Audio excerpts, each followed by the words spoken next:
Pozdrav ekipa, evo uspio sam dogovoriti jedan video call sa friendom koji se trenutno nalazi na Tajlandu i kojeg je pogodila sva ova situacija i koji uopće ne zna da će se sad moći vratiti s obzirom da zatvaraju granice u Europi. I čisto sam htio da vi vidite kakva je situacija na Tajlandu, Vijetnamu kao u Europi. Ili je situacija malo blaža? Općenito kako oni tamo reagiraju na sve ovo? Dragane! Evo ga, pozdrav ekipa, pozdrav kontinenti u Europi. Evo, kao što je rekao Gabriel, što se tiče histerije i svega, ovdje na Tajlandu još to tako ne djeluje, dapače, ljudi su onako relaksirani dosta, mada sam jučer primijetio da je mnogima ili otkazan let ili se bore da nađu neki drugi, tako da, ali opet nije da histeriziraju previše, pokušavaju dati sve od sebe na najbolji mogući način da dospiju u svojim kućama. Upoznao sam neke ljudi iz Berlina koji idu preko Rusije i preko Singapura. Koliko ja znam, moje saznanje je Singapur, Malezija, Filipini, mislim Kambodža, a i od jučer Vijetnam, znači su zatvoreni, ne u potpunosti, postoji par uvjeta po kojima ljudi mogu putovati.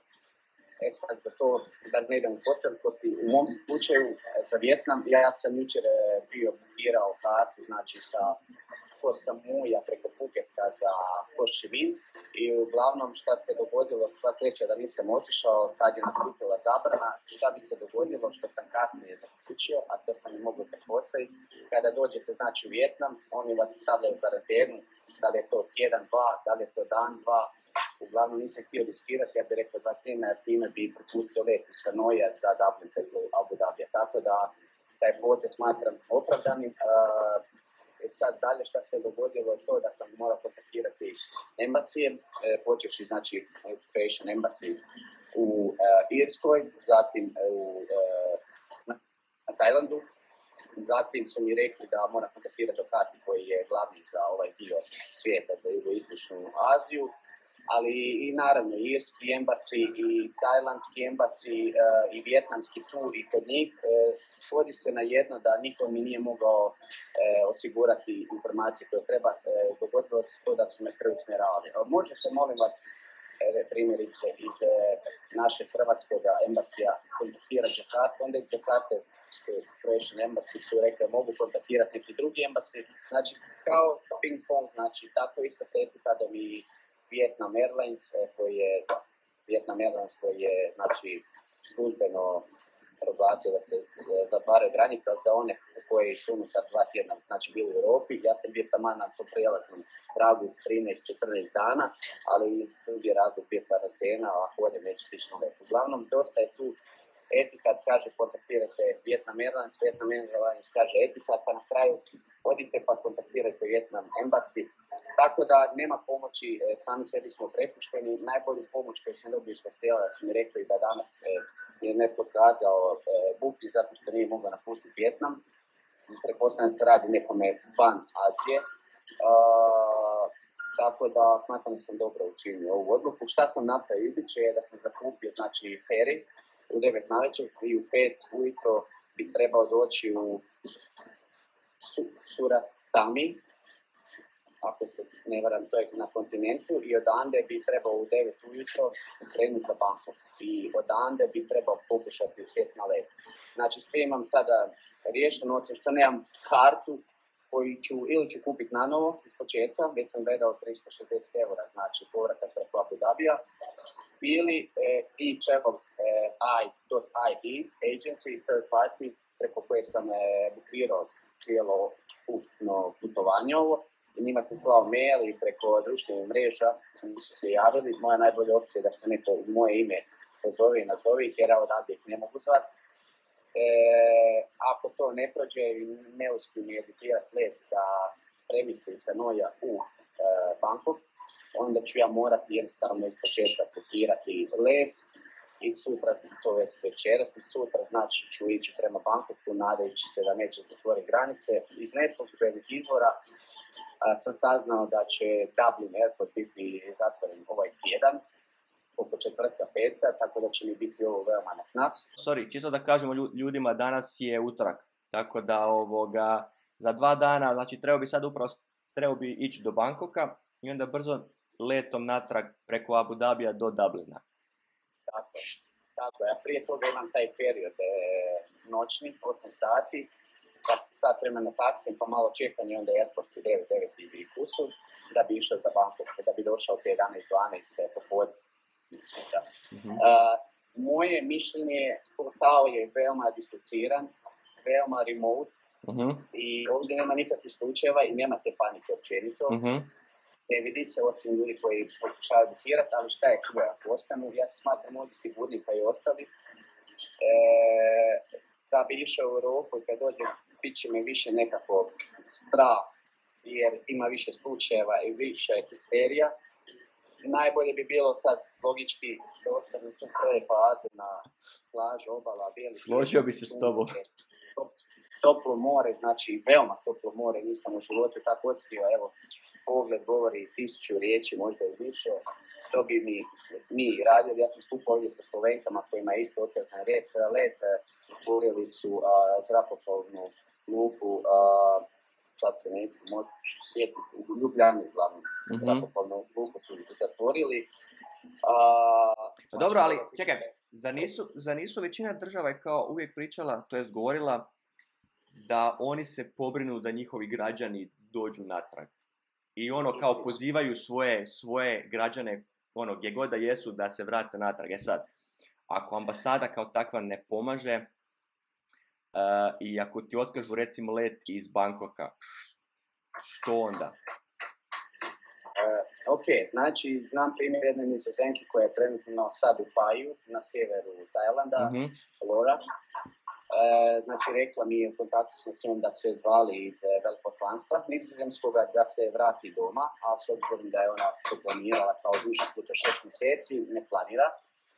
Bilo je što par poziva od drugih ljudi koje sam čuo od drugih stranih državljana, ali to sve ide jako sporo, polako, u mom slučaju, znači nikome nije kontaktirao, ja sam njih i dobio sam šture informacije, sve što sam saznao više, pričajući s drugim ljudima. Tako da oni bi to trebali, ali ne zovu. Veoma je, sad se vidi, sustav je veoma trom i nisu spremni za ovakve stvari, da. I trebali bi se više raditi na tome.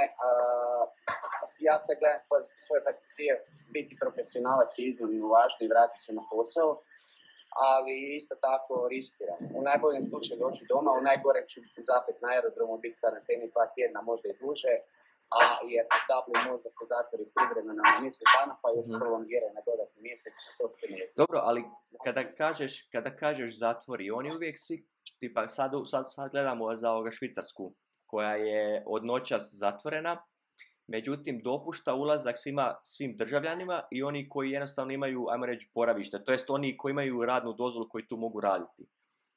Zar ne bi Irska trebala istu stvar dozvoliti? Ok, vi ste na otoku, pa sad ne znam kako te letove oni organiziraju da mogu na let doći samo ljudi koji rade u Irskoj. Znači, u pravilu da. Neću reći zakonski, formalno bi trebalo tako funkcionirati.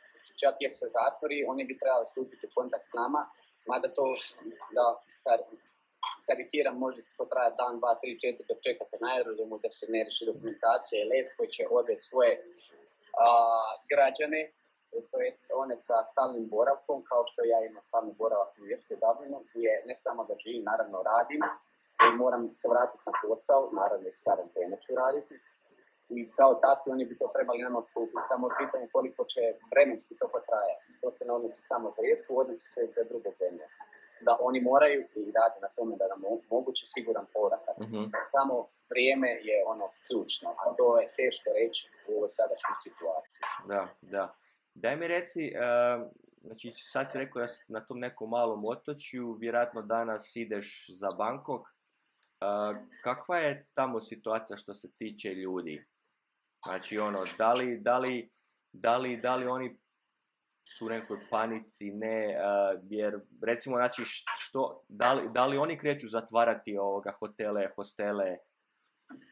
Znači, na Kopanganu se to počelo isto događa, gdje sam bio do prije 2-3 dana, da se dosta toga zatvorilo, ne previše, ali se može primijetiti. I ovdje isto također neke radnje, neke trgovine, restorani, ali što manje od to manje zatvaranja, sve nekako ležernije. Ali znam za Vijetnam da je Ho Chi Minh vlada rekla da se sve zatvara, sve, znači atrakcije, restorani, kafići, izletbi, nema da ćete biti na cesti, znači to je za Ho Chi Minh. Za Bangkok,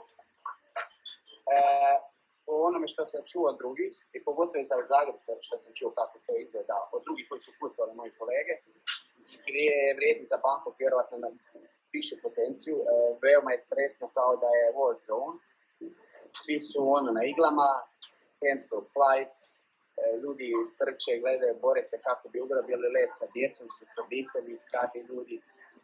Veoma je kaotično i mnogo rizično tamo sad biti i to je, ja vjerujem da je to mayhem, kako bi se reklo. Ali Bangkok još uvijek nije zatvorio granice, to je Tajland. Nije, on je jedan od rijetkog koji ima konekciju, isto tako i Sjedinjene Američke Države imaju sa Dublinom, ali jednom kad oni zatvore prema Dublinu, Dublin će se otvoriti prema Bangkoku i mislim da će onda i Bangkok također napraviti isto. Tako da onda je put bez povrata. Moje viđenje o svemu tome je histerija, ali opet ne bi trebalo biti da se preuveličava se zato što je vlada veliki cinizam. S jedne strane, znači, svi su u panici, ali istovremeno ide se po kafićima, ide se van, ljudi izlaze van i ne poštuju ta pravila. Tako da ja to smatram cinizmom. Lako meni sad pričati, ali to je istina. Iako su velike broj po pitanju, zato veliki broj govori da treba to ući na pandemiju, pogotovo u Europi, ne u Aziji, to se u Kini smanjuje i u ostatku Azije, a u Europi se povećava. Ne bi trebalo paničarati, treba samo ostati doma. To je ukratko to. Niko ne zna da li to nosi u sebi, ne mogu ni ja znati, ja se dobro osjećam cijelo vrijeme. Da li imam, ne znam.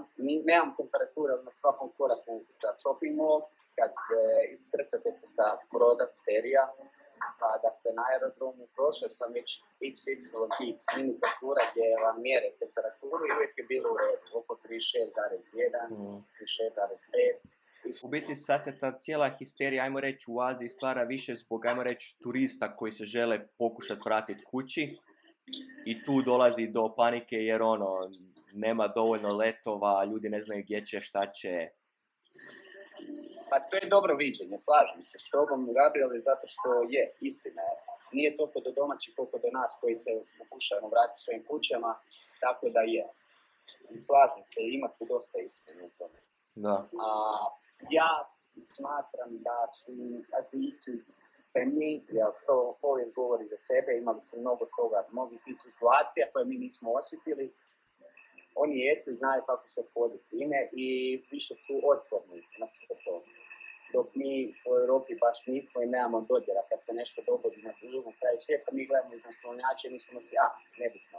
Sad je bitno, sad je to osjetiti na svojoj koži, to su ljudi koje me znaju i obitelji i sve, ali ne treba biti za paniku. Ja se osjećam dobro, tako da jednom kad krenu sad na put se bude povećavala samo šansa da negdje zapne, da se nešto dogodi dok je u redu, jer navodno manja je mogućnost na plus 20, plus 30, to je 35-6, da se korona razvije, pogotovo kad ste plažu, more, na svjetlosti, na suncu, znači veoma su niske šanse, a to je ono što mi radimo svaki dan. Slijedim primjer. Ništa, šta da ti velim, sretno ako slučajno zatvore granice, a vrati se na taj otok, a šta sad? Nekako ćeš to preživjeti. Gledaj, znači preživjet ću. Ja sam se pomirio s time, već 2 trenutka sam rekao to je to. Znači, bit ću malo onako van sebe, malo, ali ne toliko koliko bi ljudi rekli, ako treba biti mjesec zvana tu u redu, sa financijske strane ovoga isto u redu, znači ću se čak i za smještaj, ako sve zatvore, da nema hrane, da nema izvora, ja ću se snaći, ja sam upoznao neke ljude preko kojih mogu doći do hrane, do resursa koje mi treba, i znači po Panganu i po Samuiju, također i ovdje su ljudi veoma ekstra ljubazni u hostelu. koji su mi by the way javili za Vijetnam. Šta se dogodilo je već uvijek pokazao, da nije mogu iz Vijetnama za Tajland. Uglavnom, pomirit ću se, tako je kako je. Prihvatiti pravila igre, jedino za posao će biti problem i šta će se s tim dogoditi, ne znam, ali ja smatram da korporacija treba imati malo poveće upor sad i saslušati situaciju da je safety first than everything else. First things first, kako se veli. Tako da, nadam se da će, ja smatram da je moja firma razumna, da će razumjeti moju situaciju, javio sam se šef objasniti situaciju i svojim doma, tako da, evo, znači se više sutra ili najkasnije preksutra, ovisno kad ćemo krenuti, najvjerojatnije preksutra, jer cijene su sad drastične. Znači za danas kupirat je 700 eura, za sutra je upola. To jest lažno, za sutra je 700, a za preksutra je upola manje. Tako da, dobro, gle, da, znači čisto da ti evo zahvalim jer znam da moraš ići za Bangkok i da si u svim tim mailovima i svem ostalom, čisto hvala na vremenu da podijeliš svoje nekako viđenje i da podijeliš svoju trenutnu situaciju. I ništa, da, sretno i vidimo se u Europi, nadam se. Evo, ako se moglo nešto najtragičnije dogoditi, nema tragičnijega na ovome komadiću raja ostati doslovce bez pretjerivanja i preuveličavanja. Nema ljepšeg mjesta, ama u Europi poput kap, sretno, sve najbolje vam želim i pomakim. Nadam se da sam dobro rekao. Nadamo se. Ekipa, da, to vam je to, čisto evo da malo vidite kako izgleda tamo, kako se tamo ponašaju ljudi i to vam je to, ništa, držimo se svi, perimo ruke, nemojmo izlaziti vani i da to što prije prođe. Trebamo također paziti na starije. Molim? Ja sve ruke perim svaki dan, dezinficirani sa morskom soli. Bravo. Tako da ekipa, slušajmo upute, ne izlažimo opasnosti starije. Možda vi niste bolesni, ali možda to nosite u sebi i samo ćete zaraditi starije. Znači, čuvajte se, budite doma i to mi je to. Hvala Gabriele, isto na odvojenom vremenu. U zadnji tren sam poslao poruku, čovjek se probudio rano, tu je 8 u Švicarskoj, ovdje 2, tako nešto više manje, znači 6 sati je u plusu, sam tu na Tajlandu. Hvala na svemu i nadam se da će poruka dospjeti do onih do kojih treba dospjeti i samo da svi znaju da je sve u redu s nama. Eto, toliko, o tome toliko sa moje strane. Hvala lijepo. Pozdrav ekipa i pozdrav iz Züricha. Bok. Pozdrav iz Kotava. Ćao.